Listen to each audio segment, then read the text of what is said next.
kepada Allah dalam suasana pagi yang keheningan dan penuh keberkatan ini. Kita masih lagi diberikan nikmat kehidupan, rezeki yang bertambah, kesihatan yang makin baik. Dengan nikmat itulah kita yakin insya-Allah kita hidup dalam keadaan penuh dengan keinsafan dan kesedaran dan akan meningkatkan keimanan kita kepada Allah Subhanahu wa taala. Dan moga-moga dengan ketenangan waktu yang sebegini berkat akan dapat menambah kali keimanan kita kepadanya. Dan pada pagi ini kita akan berbicara tentang iman yang sempurna, yang memang menjadi paksi yang penting dalam kehidupan seorang yang beriman kepada Allah SWT. Dan kita akan berbincang bagaimana kita menjana iman sempurna mengikut kacamata agama kita yang indah ini, insya-Allah.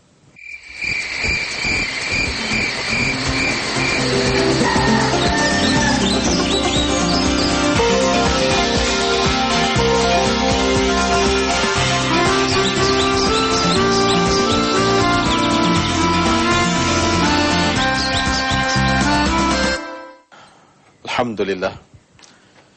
Dalam kesempatan di pagi yang tenang ini, kita ingin berbicara dari hati ke hati dalam kerangka untuk menjana peradaban hidup yang benar-benar memantapkan hubungan kita dengan Allah Subhanahu wa taala. Tuan-tuan, tanpa kompromi sebenarnya, hidup ini adalah amanah daripada Allah Subhanahu wa taala.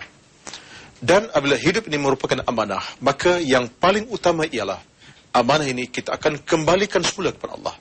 Inna aradna al-amanata 'ala as-samawati wal-ardi wal-jibal fa-abayna an yahmilnaha wa ashfaqna minha wa hamalaha al-insan. Itulah proses amanah kita. Pokok, bukit, bukau, gunung gadang tak sanggup mikul amanah ini, tapi manusia mikulnya. Persoalan saya sekarang dengan tuan-tuan ialah amanah bagaimana kita dengan kehidupan ini. Antara amanah ialah menjana keimanan yang mantap kepada Allah. Menjana iman yang benar-benar berwibawa kepada Allah Subhanahu wa taala. Dalam bahasa mudah, iman yang sempurna. Iman, tuan-tuan, suatu perkataan yang cukup lunak untuk disebut, tetapi suatu hakikat yang payah untuk kita laksanakan. Sebab itulah iman suatu proses ke arah membina kehidupan yang benar-benar diradai oleh Allah Subhanahu wa taala. Para ulama kita berpendapat bahawa iman satu proses yang akan memperkasakan hubungan kita dengan Allah Subhanahu wa taala. Sebab itulah dalam hidup kita mesti percayakan rukun iman. Rukun iman di antara ialah percayakan Allah. Dalam maksud kita yakin terhadap kebesaran Allah Subhanahu wa taala. Percayakan para malaikat, percayakan rasul-rasul, percayakan kitab, percayakan hari akhirat, percayakan qada dan qadar Allah Subhanahu wa taala. Proses ini merupakan proses yang perlu diperkasakan dalam satu dua keadaan. Antara ialah dengan amalan. Yang kedua dengan keyakinan kita kepada Allah Subhanahu wa taala. Sebab itulah kalau kita tinjau kita lihat sejenak apa dikatakan iman itu. Dalam proses iman itu kata ulama ialah al-qaulu bil lisan, ucapan dengan lidah. Wa tasdiqu bil qalbi, dan kita membenar dengan hati. Yang ketiga wal amalu bil arkan, kita melaksanakan dengan anggota badan kita. Dengan kekuatan yang Allah beri kepada kita, tangan, kaki dan segala-galanya. Artinya tuan-tuan, kalau kita dapat rumuskan bahawa proses membina iman ini berlaku dalam tiga keadaan. Pertama, melalui ucapan lidah. Lidah yang betul. Allahu Akbar. Asyhadu an la ilaha illallah. Lidah kita basah dengan ungkapan-ungkapan besarkan Allah. Allah Maha Esa. Tidak ada Tuhan yang lain kecuali Allah yang Maha Esa. Allah sahajalah satu-satunya Tuhan kita yang Maha Berkuasa, yang Maha Esa. Yang kedua, proses melalui keyakinan kita dengan anggota badan kita sendiri. Dalam maksud kita menjana kehidupan kita berasas kepada keimanan yang betul-betul mantap kepada Allah Subhanahu wa taala. Inilah proses yang kita nak jana, yang kita nak bangun, kita nak bina, dan itulah keyakinan kita sebenarnya. Sebab tuan-tuan dirahmati Allah sekalian, kalau kita tak bina keyakinan berasas kepada keimanan betul, kita bimbang, iman kita merudum, iman kita lemah, iman kita malap. Bila iman malap, maka segala-gala akan hilang daripada kehidupan kita. Sebab iman ni kalau kita sebut dalam bahasa mudah ibarat cahaya. Kalau kita buka suis lampu, cahaya itu akan memancar, akan menampakkan apa yang ada di depan kita. Tapi cuma pada muka lampu, apa kita nampak? Kegelapan. Macam iman. Iman satu cahaya memandu kita, tapi tanpa iman kita hidup dalam kegelapan jahiliah, akan merosakkan akhlak, moral, sikap dan segala-galanya. Satu yang keduanya ialah kita mesti yakin dengan hati kita, meletak keyakinan yang mutlak kepada Allah. Allah itu Maha Esa, Maha Perkasa. Dan yang ketiga, terjemah kepada itu ialah al-amalu bil arkan, laksanakan dengan anggota badan kita. Sebab dalam kehidupan beriman ini, dalam kita nak menjadi iman sempurna, kita tahu menggunakan segala-gala milik Allah dengan cara betul. Tangan digunakan di tempat yang betul. Mata melihat perkara yang benar, benda-benda yang boleh merangsang keimanan, ketakwaan. Kaki kita melangkah ke tempat yang Allah redha, tidak ke tempat yang Allah tidak redai, yang boleh menjahanamkan agama dan akhirat kita. Sebab itulah maka proses ketiga inilah satu proses yang akan memandu kehidupan kita. Dalam maksud bahasanya, kata ulama, ialah taqwiyatul iman wa tajdiduh. Kita memperkasa keimanan dan kita memperbarui keimanan kita. Saya nak tinjau satu perkara tuan-tuan di sini ya. Kita bercakap tentang soal keimanan. Tapi kita percaya ke tidak, ada satu elemen yang kita mesti fahami dalam konteks kita nak membina keimanan ini ialah apakah yang kita faham tentang proses membina iman ini. Sebab iman ini satu proses kita kena bina daripada satu tahap ke tahap yang lain. Sebab iman kita tuan-tuan boleh jadi yang qus wa yazid. Dalam maksud iman kita boleh berkurangan dan boleh bertambah. Iman kita dia tak mati. Boleh berkurang dengan sebab kita buat kesalahan, dosa kepada Allah. Dan boleh jadi kita bertambah iman dengan sebab kita buat apa yang Allah redha, yang Allah suka. Artinya, kurang dengan sebab kita buat dosa dan kesalahan.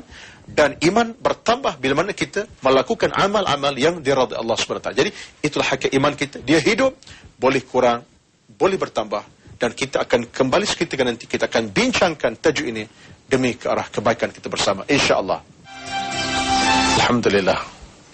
Kita bertemu dalam kesempatan di awal pagi ini dan kita masih berbicara tentang topik yang penting, iaitulah iman yang sempurna. Tuan-tuan, puan-puan, iman adalah nadi kehidupan kita. Dan iman mesti dibentuk dan dibina. Sebab iman suatu kehidupan. Iman boleh bertambah dengan amal yang salah, boleh berkurang dengan amal yang bersifat keburukan dan dosa kepada Allah Subhanahu wa taala. Persoalan kitanya ialah bagaimana kita nak menjana iman yang sempurna. Mau tidak mahu tuan-tuan, kita mesti ingati bahawa iman akan dapat dijana dengan amal yang salih kepada Allah Subhanahu wa taala. Dalam Al-Quranul Karim betapa banyak ayat suci Al-Quran Allah sebut kepada kita, wasari'u ila maghfiratin min rabbikum wa jannatin 'arduha as-samawati wal ard. Allah menyuruh kita supaya bersegera ke arah keampunan Tuhannya. Sebab mengikut pandangan Al-Qardawi, dengan katanya bahawa di dalam kita menjana keimanan yang sempurna, ia bermula dengan sifat memohon keampunan kepada Allah Subhanahu wa taala. Dan saya nak pertegaskan bahawa memohon keampunan adalah suatu proses untuk membina keimanan kita. Sebab keampunan itu dalam maksud kita kembali kepada kebenaran. At-taubatu hiya ruju' ila al-haq. Taubat itu pada kita kembali kepada kebenaran. Artinya orang yang beriman dia akan menjana hidupnya ke arah mencari keredaan Allah Subhanahu wa taala. Dalam maksud saya bahawa dalam kita nak membina proses menjadi iman yang sejati ini, kita mesti dekati Allah Subhanahu wa taala. Jangan jauhi Allah Subhanahu wa taala. Sebab bila mana kita dekati Allah, maka Allah akan memberikan kita nikmat rezeki yang melimpah ruah. Kita akan bertaqarrub kepada Allah dalam maksud mendekatinya dalam keadaan memohon segalanya. Kita dalam salat, tidakkah kita berdoa kepadanya? Iyyaka na'budu wa iyyaka nasta'in. Hanya engkau kami sembah dan engkau saja kami mohon pertolongan. Isti'anah. Dan masih sama kita minta daripada Allah jalan-jalan yang boleh membawa kepada keimanan yang betul, keselamatan yang benar, iaitulah ihdinas siratal mustaqim.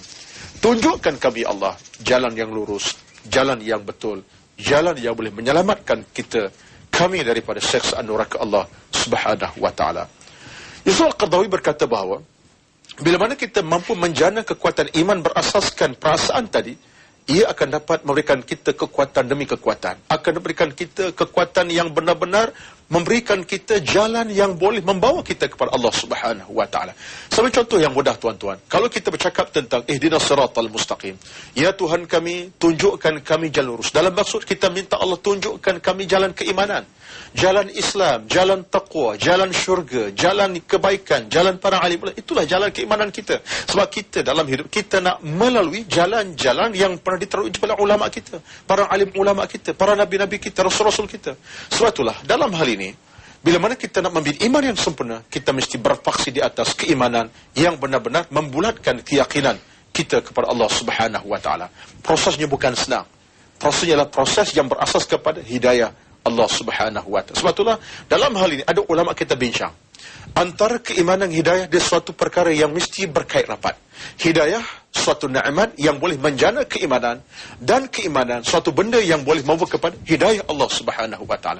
Sambil contoh yang mudah, kita nak berubah sikap watak, kita tidak boleh menjana keimanan kalau kita tak cari hidayah Allah. Sebab itulah carilah kebenaran di mana-mana, cari ilmu di mana-mana. Sampai kata ulama kita, utlubul ilma, tuntut ilmu walau kunta, di mana engkau berada. Dalam maksud ilmu berada di mana-mana, sebab kita cari hidayah Allah SWT. Saya fokuskan begini tuan-tuan ya, sebab kita mesti fahami dan kita mesti memahami hakikat ini. Sebab iman ini, saya sebutkan tadi, dia tidak mati, dia hidup. Artinya, bila mana kita nak mencari sesuatu yang baik, kita kena cari. Tetapi kalau kita nak cari keburukan, kita juga cari. Iman kita akan mati. Sebab itulah maka iman boleh meningkat sebab kita buat amal yang salah, dan iman boleh mati sebab kita buat amal-amal yang dikeji oleh agama. Persoalannya sekarang mudah saja. Bagi kita nak menjana, sebutkan tadi, pertama kita istighfar Allah banyak-banyak. Yang kedua, kita mesti bertasbih, bertahmid, memuja-muji Allah Subhanahu wa taala. Sebabnya dalam hidup ini, persoalan tasbih, tahmid, persoalan tafakkur, ia merupakan neraca-neraca yang boleh meningkat keimanan kita. Kita bertasbih, subhanallah, lalu hati kita terasa akan kesucian Allah. Kita bertakbir, Allahu Akbar, lalu hati kita merasakan keagungan Allah Subhanahu wa taala. Kita bertahmid, alhamdulillah, menampakkan kita rasa sayu dengan sifat Allah yang maha terpuji, yang amat sayang kepada hambanya.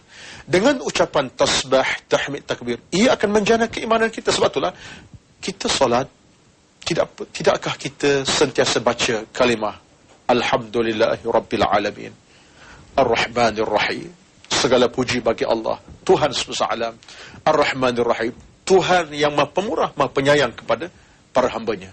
Apa makna tuan-tuan? Maknanya ucapan tahmid, ucapan takbir, ucapan tasbih ialah satu ucapan yang boleh meningkatkan tahap ratusan keimanan kita. Apalagilah dengan kita baca ucapan, kita akan merasakan keagungan Allah Subhanahu wa taala. Timbul penyesalan bagi orang yang berdosa. Timbul keinsafan bagi orang yang terlanjur. Timbul ingatan kepada Allah bagi mereka yang ingat dan menebal keingatan. Ini suatu proses yang cukup indah. Dan kita tak rugi bila mana kita sentiasa bertasbih, bertahmid kepada Allah Subhanahu wa taala. Sampai dalam hadis Nabi sebut, untuk menambah keimanan, kata Nabi, qulu la ilaha illallah, berkatalah kamu ucapan Allah subhanallah dan seumpamanya. Ada hadis menyatakan bahawa kalimah yang cukup ringan di bibir, tetapi thaqilatan fil mizan, ringan di bibir, berat timbangan akhirat, iaitu kalimah subhanallah, alhamdulillah. Ucap di bibir senang, tetapi timbangan cukup berat insya-Allah bila mana kita ucap kalimah-kalimah yang akan memberikan kita kekuatan iman kepada Allah Subhanahu wa taala. Jadi harus kita ingat bahawa menjana keimanan adalah berteraskan hidayah Allah Subhanahu wa taala. Pepatah mengatakan bahawa kalau nak budaya, tak nak budaya. Kita kembali seketika nanti, kita bincang apa yang telah kita bicarakan, insya-Allah.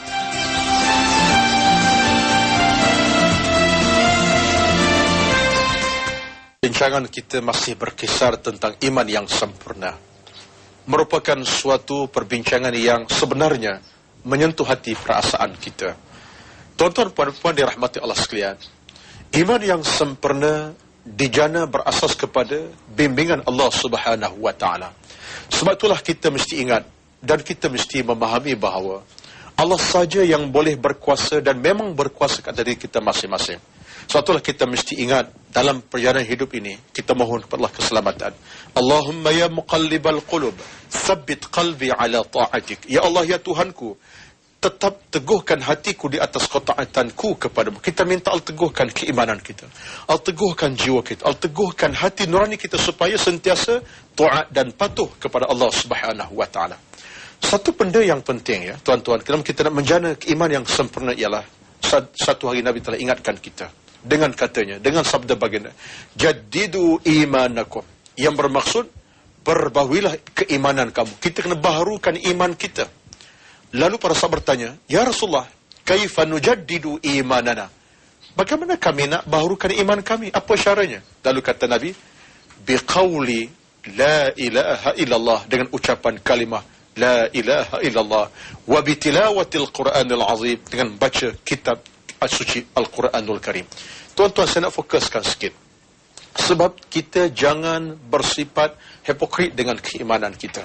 Sebab kita boleh tahu, kita boleh memahami di mana keimanan kita. Sebab iman itu berada dengan kita. Kita boleh tahu di mana peringkatnya, tinggi ke rendah, lemah ataupun kuat. Kita boleh memahami. Sebab itulah kita jangan bersifat hipokrit. Kalau kita nak mencari nilai yang baik, maka cernakan hidup kita dengan amal yang soleh. Buat amal yang soleh sebanyak mungkin. Tetapi kalau kita nak matikan iman kita, kita buat amal-amal yang tidak baik. Subhanallah. Wal'iyazubillah. Justru Nabi sebut kepada kita, tolong baharukan iman kamu. Artinya tuan-tuan, iman satu proses kita mesti sentiasa perbaharuinya. Berikan nyawa, suntikan. Maka sebesar-besar suntikan iman, kata Imam Ghazali, ialah dengan amal yang salah. Itulah sebesar-besar nyawa kepada iman yang hidup, itu amal yang salah. Kerana iman yang salah, amal yang salah merupakan nyawa kepada iman yang hidup.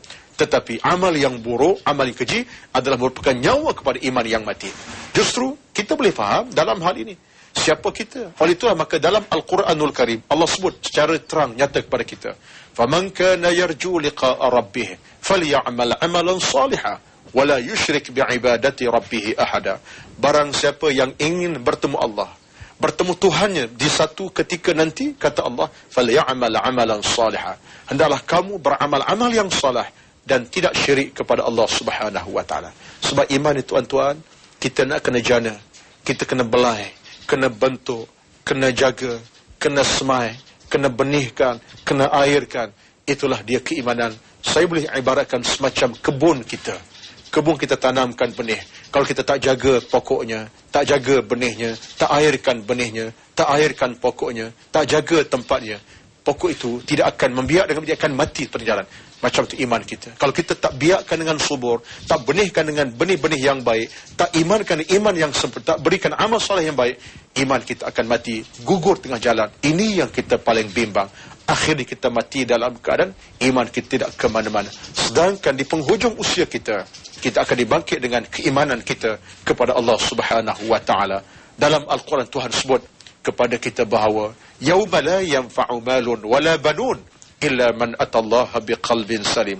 Pada hari akhirat nanti, kata Allah, tidak ada gunanya harta benda, anak pinak, keluarga, pangkat, kecuali illa man atallaha biqalbin salim, kecuali orang yang datang kepada Allah dengan hati yang sejahtera. Hati yang sejahtera tuan-tuan dalam maksud iman kita. Iman yang hidup, iman yang bertapak, iman yang bersemi, iman yang bersemadi. Iman itulah yang telah membawa kepada hati kita yang bersih kepada Allah Subhanahu wa taala. Itulah kita mesti meletakkan perkiraan yang sebenarnya. Jangan abaikan kewajipan agama. Amat malang. Amat malang jika ada antara kita yang abaikan kewajipan agama, yang tidak seronok dalam hidupnya melakukan amal yang soleh, bahkan benci amal yang soleh. Amat malang. Tetapi amat berjaya, beruntung, tuba, beruntunglah siapa dia tuan-tuan, orang cintakan amal yang soleh, yang sentiasa membenihkan imannya dengan benih-benih yang subur, diairkan dengan air-air ilmu, diairkan air-air keimanan, diairkan dengan air ilmu yang berterusan. Kalau ini yang dapat kita lakukan, insya-Allah iman kita makin sempurna, hidup kita makin diridai oleh Allah Subhanahu wa taala. Persoalannya ialah kita yang menentukan kehidupan kita. Sebab iman itu ada dalam dada kita, ada dalam diri kita, ada dalam hati kita. Orang tidak boleh membentuk iman kita, tapi kita yang bertanggungjawab membentuk iman kita. Maka jangan kita alfakan terhadap anugerah Allah Subhanahu wa taala. Dan ingatlah bahawa kita sentiasa hendaklah beringat-ingat, itulah kekuatan kita yang sebenar. Iman yang sempurna akan membawa kebaikan dunia, keselamatan akhirat.